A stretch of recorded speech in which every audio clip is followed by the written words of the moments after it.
Olá a todos. Estamos aqui hoje para apresentar um podcast como modelo de um seminário para a disciplina de práticas médicas, provocações, privações e perspectivas. É uma disciplina optativa aqui do curso de medicina. Ela é ministrada pela professora doutora Fabiana e o doutor Fernando. E o intuito do podcast hoje é retratar um tema que foi abordado em sala de aula, que é sobre pessoas com deficiência auditiva. Especificamente, a gente vai tratar aqui sobre a perda auditiva parcial, e para isso a gente trouxe a convidada especial, a Juliana Cristina. E para acompanhar aqui nossa roda de conversa, temos o Felipe, o Cláudio, e na nossa direção de filmagem temos aqui o Canejo e o Rafael, que vai acompanhar a gente nessa jornada aí. Para começar, queria pedir, Juliana, para você se apresentar para todo mundo e dizer um pouco sobre você. Bom, primeiramente eu quero agradecer vocês pelo convite e pela oportunidade que vocês estão me dando de falar sobre a minha experiência como deficiente auditiva. Meu nome é Juliana, sou de Minas Gerais e já fui diagnosticada com deficiência auditiva desde criança, entre 10 meses a 1 ano de idade. Quando os meus pais perceberam que eu não respondia a todos os estímulos, então eles começaram a investigar sobre o que isso seria. Aí fizeram várias avaliações médicas e fui diagnosticada com perda auditiva neurosensorial bilateral severa. Você falou da parte médica, tem aquele, acho que é audiometria, né? Audiometria. Você fez? Como é que Sim, funcionou sim. isso? Você nem lembra, né? Quando criança, eu não lembro como foi feito quando criança. Uhum. Mas eu sempre faço ele anualmente, a geometria. E desde ainda se mantém estável. Uhum. E como funciona aquela questão de escala lá? Eu vi que tinha, acho que é 40 decibéis, é pra cima ou pra baixo? Eu não entendi muito bem como funciona. Sim. Tem um limiar. Eu só não lembro o valor exatamente. E que conforme a verificação no gráfico, eles vão classificando a perda auditiva, sendo profunda, severa, moderada ou leve. Ju, então voltando para aquele aspecto da descoberta dessa alteração auditiva que você teve na infância, como é que você sente que isso afetou a parte da escola? Como é que foi esse período escolar para você? Como é que foi essa parte? Porque nesse primeiro momento você ainda não tinha um aparelho auditivo, né? Não. Certo. Como é que foi esse primeiro período para você? Sim. Eu comecei a usar o aparelho auditivo apenas com 8 anos de idade. Até por questão de localidade, por questão de financeiras, eu não consegui comprar um antes. Então, meus primeiros anos iniciais na escola foi sem um aparelho. Então, a dificuldade foi extrema, porque não tinha um monitor e eu tinha que tentar de 1000 maneiras acompanhar a turma. Então, foi muito difícil para mim no início. Certo. Naquele momento ainda não tinha a legislação também, eu acredito, dessa ideia do segundo professor. Então, como é que você fazia para conseguir manter o mesmo ritmo que a turma, acompanhar a turma? Você fazia aulas de reforço? Como é que funcionava? Sim. Geralmente, de manhã, eu ficava com a turma regular e à tarde eu tinha aulas de reforço para tentar aprender o que foi dado na aula. Certo. E você teve algum aprendizado focado em Libras ou focado em leitura labial, algo nesse sentido? Você, por parte do colégio, talvez, ou o teu pai e a tua mãe te direcionaram alguma coisa nesse sentido para o aprendizado dessa parte? Sim. Eu tive um acompanhamento com fono desde a infância, em que foi feito que eles se preocuparam em me oralizar. E com isso me ajudaram a desenvolver a leitura labial. Então o processo foi o processo de oralização, não o processo de aprendizado de Libras. Entendi. Na sua família tem mais casos de pessoas com deficiência auditiva? Não, eu sou a primeira diagnosticada na família e não se sabe exatamente qual foi a causa. Até porque minha mãe não teve nenhuma complicação na gestação e não teve nenhuma doença que influenciou diretamente. Certo. E você tem mais irmãos, Ju? Não. Não? Sou pior. E essa convivência familiar, nesse primeiro período ali, como é que você sente, como é que foi a adaptação da família nesse sentido? Eles mudaram alguma coisa na forma de organizar a casa ou a forma de estar conversando com você para conseguir adaptar isso? Sim. Isso começou com a questão da aceitação, como que seria uma criança com deficiência auditiva e como que eles deveriam conversar comigo. Foi basicamente por gestos, entende? Então, foi um processo de adaptação Isso. também por parte deles para conseguir com que isso fluísse de maneira mais... E também ajuda profissional, Certo. tanto da parte de psicólogo, quanto da parte do fono. E conta pra gente também um pouquinho de como que a deficiência auditiva ela impacta na sua vida cotidiana. Sim.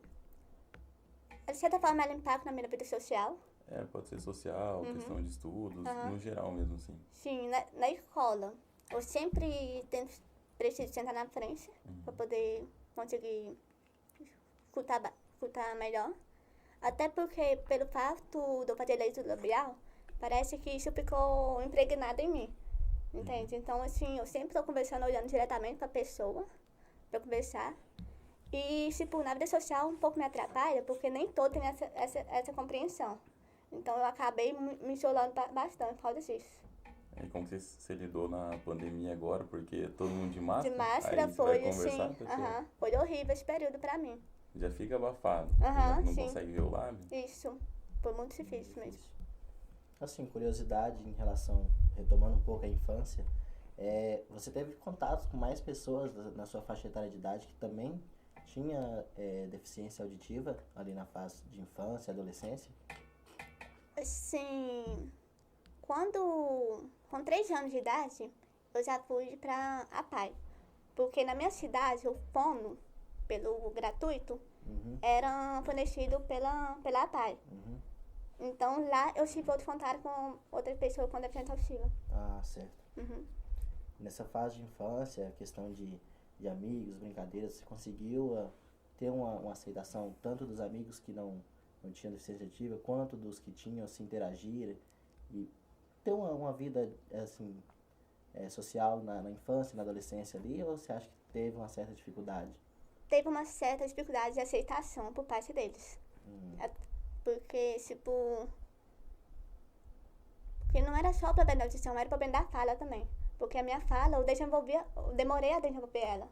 Então, até os meus 8 anos, minha fala era super enrolada. Certo. Então, tinha aquele certo preconceito. Você falou que dos 8 anos você começou a utilizar o aparelho auditivo.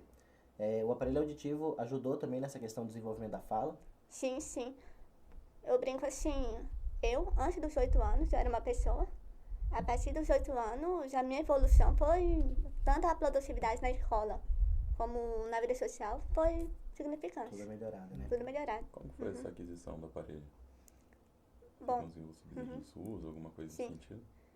O primeiro aparelho que eu ganhei não foi pelo SUS, porque na época ainda não tinha oficializado, digamos assim, o Centro de Reabilitação Auditiva, que é um tipo convênio pelo SUS. Entendi. Então, por isso que eu demorei a conseguir adquirir um aparelho.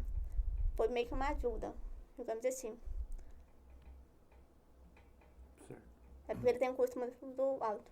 Hoje com essa oficialização, uma pessoa que tem deficiência auditiva, ela consegue o aparelho de forma totalmente gratuita ou ela tem que arcar com parte desse custo? Ela consegue de forma totalmente gratuita, só porque demora. Porque, vai conforme a fila de espera. Você tem mais ou menos uma ideia de espera, assim, só pra gente ter noção de quanto tempo? Entre 2 anos a 3 anos, mais ou menos, dependendo da localidade. Que é um tempo bem É um tempo- significativo, sim, né? sim. Pra Aham. pessoa ficar sem o Sim. aparelho. Curiosidade, esse aparelho ele tem validade? Sim. Você tem que trocar ele com certa... Geralmente, os otorrinos pedem, os fonos, pedem pra gente usar ele em torno de 6 a 8 anos. Até porque eles acabam sendo renovados. Então, a cada ano surge uma tecnologia diferente e acaba melhorando tanto na escuta, tanto a redução dos ruídos em si. Sim. E Tipo, uma coisa que é muito boa, porque o SUS fornece, mas o SUS, ele não fornece o aparelho de alta qualidade, digamos assim. Então, uma qualidade mais moderada. Certo. Você tem mais ou menos uma ideia de custo de um aparelho desse de alta tecnologia, de uma qualidade superior? Em torno de uns 20 mil reais, tipo, um par. Reais. Porque assim, né, acaba sendo dificultado, Aham. que é 20 mil reais para você investir no Aham, aparelho sim, sim, é um custo alto, né? sim. Em relação, Ju, à parte agora acadêmica aqui dentro do curso de medicina, Uhum. como é que foi para você, como acadêmica de medicina, quais foram os desafios que você encontrou dentro do curso relacionado a essa parte, os aspectos relacionados à semiologia que a gente está tendo, né? Nesse sentido, quais foram as barreiras, os entraves, as dificuldades perante o curso? Sim. Ainda mais questão, você foi na UPA Walter fazer prática médica? Como é que era aqueles ar-condicionado lá? Ah, sim. Não dá pra ouvir conversa com o paciente, não dá pra auscultar nem nada. Isso. Bom, o curso de medicina, ele exige um esforço de cada um. Tipo, para cada um vai ter que desenvolver habilidades novas para conseguir se adaptar a ele. No meu caso, como deficiente auditiva, sim, começou pela questão do próprio esteto. Porque o esteto comum, com ele, eu não consigo conectá-lo. E para conectá-lo, teria que tirar o aparelho, o que não adiantaria. Então, por isso, eu tive que fazer um investimento maior para comprar um esteto adaptado. E também vem a questão, por exemplo, na UPA, que não é um ambiente silencioso como a gente gostaria.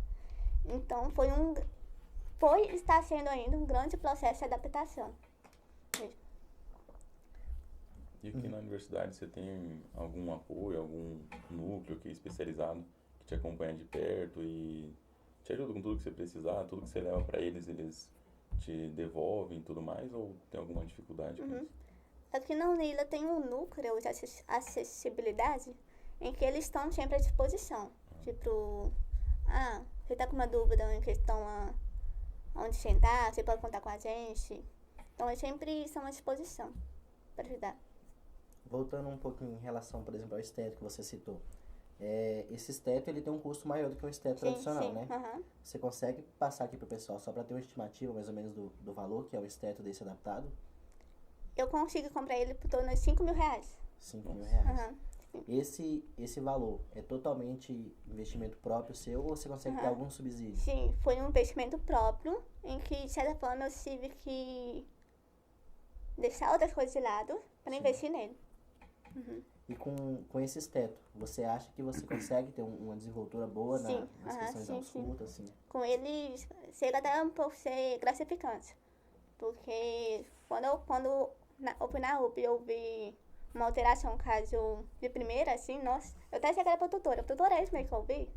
Porque foi muito gratificante, eu ter conseguido ouvir. Sim. Tipo, com aquele barulho, aquele ar, aquelas pessoas conversando ao redor. Nossa, que interessante. Aqui na faculdade também, a gente tem nos laboratórios, né, de prática médica, alguns bonecos que justamente para a questão da ausculta. E a gente teve uma aula, inclusive a gente estava presente juntos, que lá para você fazer a ausculta dos sons, é um esteto comum para todos.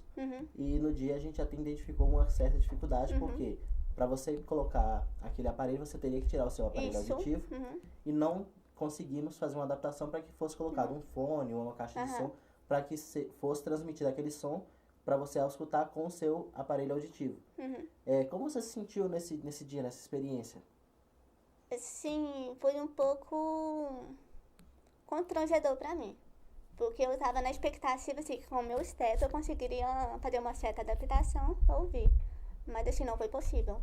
Eu até coloquei no volume máximo, mas eu consegui ouvir os ruídos, mas eu não consegui distinguir o som. Então, tipo, ela mostrou vários sons, mas pra mim eram todos iguais. Certo, não teve essa sensibilidade de distinguir cada som, cada bolha, né? Só porque, diferentemente na UPA, nos hospitais, eu consigo ouvir com ele, com o esteto. Com o seu esteto, né?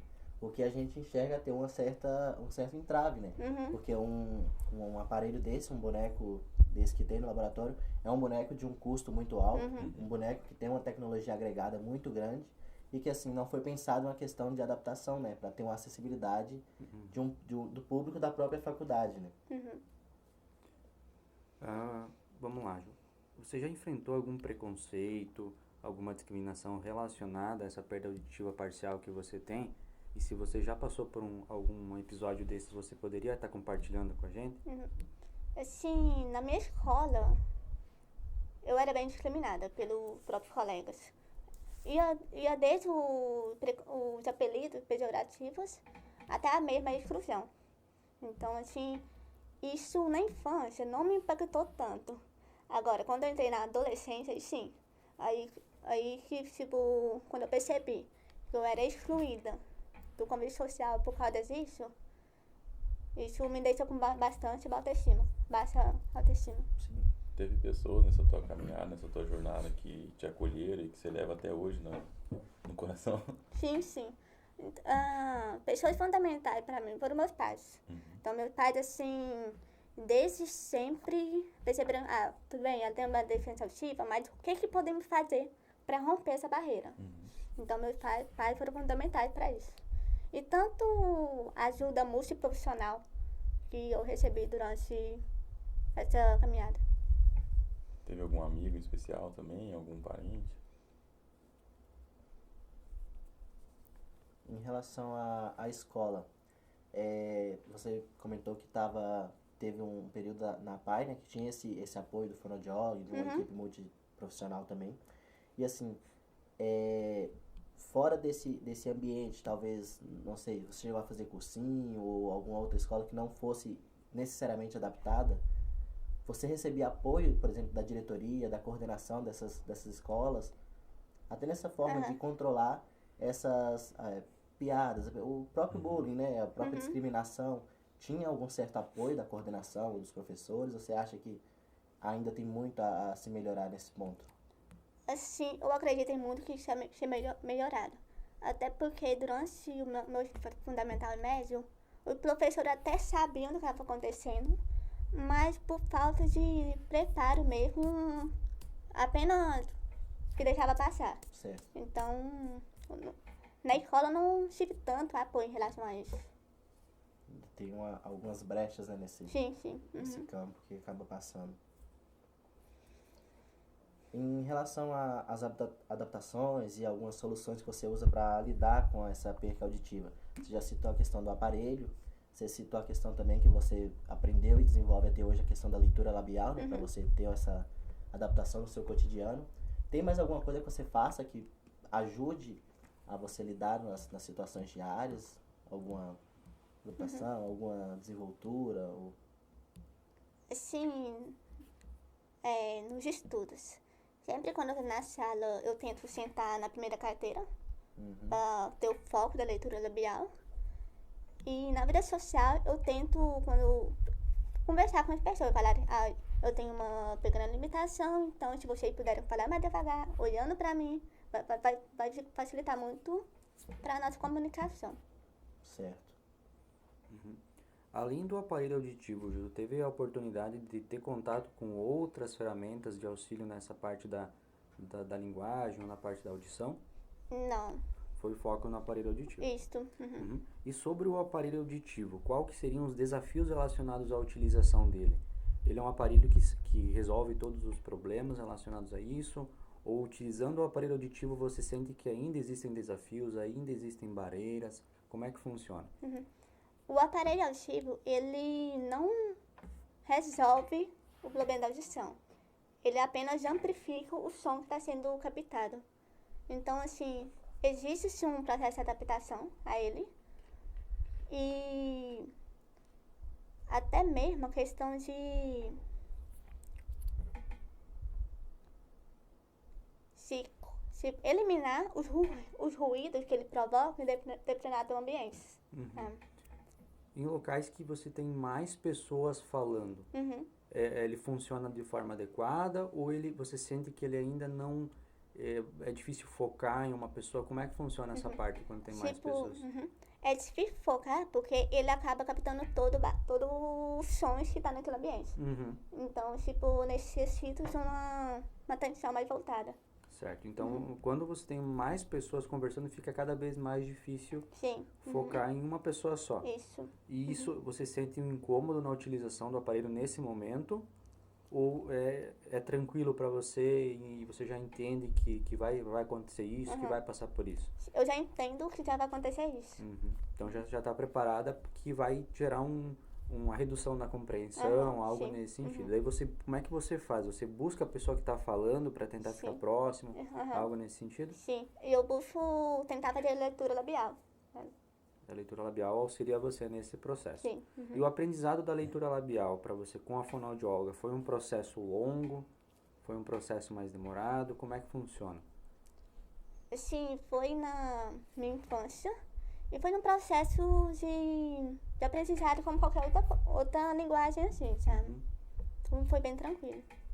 Juliana, Entendeu? tem alguma coisa assim relacionada à deficiência auditiva que você gostaria que todo mundo soubesse e que você acha que se todo mundo soubesse, facilitaria a sua vida e melhoraria no contexto geral, assim? Bom, eu acho que caberia, tipo, a sociedade em geral, saber que cada deficiente auditivo, ele tem as suas limitações. Porque a minha perda, ela é severa, mas terá deficiente auditivo com uma perda profunda.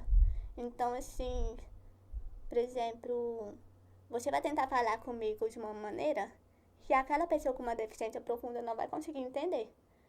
Então, eu acho assim, a sociedade já tem que entender quais são as limitações daquele deficiente auditivo. E para que as pessoas com essa limitação auditiva ou com uma perda auditiva parcial consigam se sentir mais incluídas na sociedade, você acredita que o governo poderia tomar medidas que auxiliassem nisso? Ou alguma coisa relacionada à educação voltada para essas pessoas? Alguma coisa nesse sentido? Você teria alguma sugestão voltada a essa parte pública? Acredito que sim. E até uma coisa que já tem atualmente é os monitores em cada sala de aula. Porque aquele aluno com deficiência vai ter uma atenção mais voltada para ele. Sim. Isso já auxiliaria nesse processo de aprendizagem. Sim. Em relação à própria... Agora a gente já está entrando, né? A gente está no 4º período de medicina. Começamos já um campo de prática e cada vez vai aumentar mais. E na sua atuação como médica formada daqui a algum tempo, você acha que tem alguma barreira que vai ter que enfrentar ou alguma adaptação que vai ter que ter para a sua atuação? Como é que você enxerga a sua atuação como médica daqui a alguns anos? Assim, eu vejo que, em primeiro lugar, eu vou ter que meio que quebrar a barreira do preconceito. Porque eles vão olhar pra mim e falar assim, olha, é uma deficiente auditiva, mas eu sou uma deficiente auditiva com uma formação médica. Então, assim, vai depender também até de qual área que eu vou atuar. Porque tem umas áreas que realmente vai precisar de uma adaptação maior. E talvez até aparelho com uma tecnologia maior. Então eu vejo como isso. Certo. Tem que ter algumas adaptações e principalmente essa questão do paradigma da sociedade. Isso. Né? E assim, Ju, se fosse para você deixar uma mensagem aqui para uma criança que enfrente uma dificuldade auditiva semelhante ou parecida com a sua, para a família, para a sociedade, o que você deixaria aqui de dica ou de talvez um apelo para que fosse uma mudança, para um convívio melhor e todo mundo ter uma questão de uma socialização e uma própria adaptação na sociedade como um todo? O que você deixaria aqui pra gente? Sim. Então, pelo menos os pais. Que os pais percebem que o filho tem uma pequena limitação, então que procuram ajuda profissional. Porque o profissional, ele vai entender, ele vai buscar entender qual que é a deficiência que ela tem e como que deve fazer para que ele consiga se adaptar melhor à sociedade. Que facilita esse processo de integração. Isso. Tem mais alguma pergunta para fazer para ela? Não, acredito. Então é isso aí, pessoal. Muito obrigado por esse momento. Deixa o like aí embaixo, comentário. Muito obrigado. Agradecer é um também, assunto muito pertinente na sociedade, né? Igual foi citado aqui a própria questão do preconceito, né? Da discriminação. São caminhos que a gente tem que superar na sociedade. Não só na deficiência auditiva, mas como em inúmeros outros assuntos. Acho que a gente tem que caminhar muito, evoluir muito. E assim, deixar o agradecimento aqui a Juliana, que tirou esse tempinho, veio fazer esse bate-papo. Acho que registrar isso em forma de um podcast vai ser muito bom, que a gente vai ter um alcance maior, né, de chegar a mais pessoas, e talvez pessoas que passam por situações semelhantes, ou que tenham outra situação na família, possa, por uma pequena conversa dessa, ter um insight ali de ter uma mudança para facilitar essa questão do convívio, né? E até também questão de quebrar o paradigma. Porque muitas vezes a família acha, tem uma deficiência auditiva, não pode fazer nada. Mas tem soluções. Justamente. Ele pode ter eu tenho uma vida super normal. Qualquer um pode ter. Sim. Tem que quebrar essas barreiras, né? Isso. Ju, muito obrigado mais uma vez. E é isso, tem uma palavra, Felipe? Não, só agradecer a Juliana pela disponibilidade, né? Que a gente sabe que é difícil para nós, é difícil para ela também estar aqui, né? Hoje que a gente tem que estar estudando, mas agradecer a ela essa disponibilidade e eu acredito que seja muito importante esse diálogo que a gente teve aqui hoje. Tá bom. Eu que agradeço pela oportunidade. Obrigado. Valeu, gente. Um abraço. Valeu, tchau, tchau.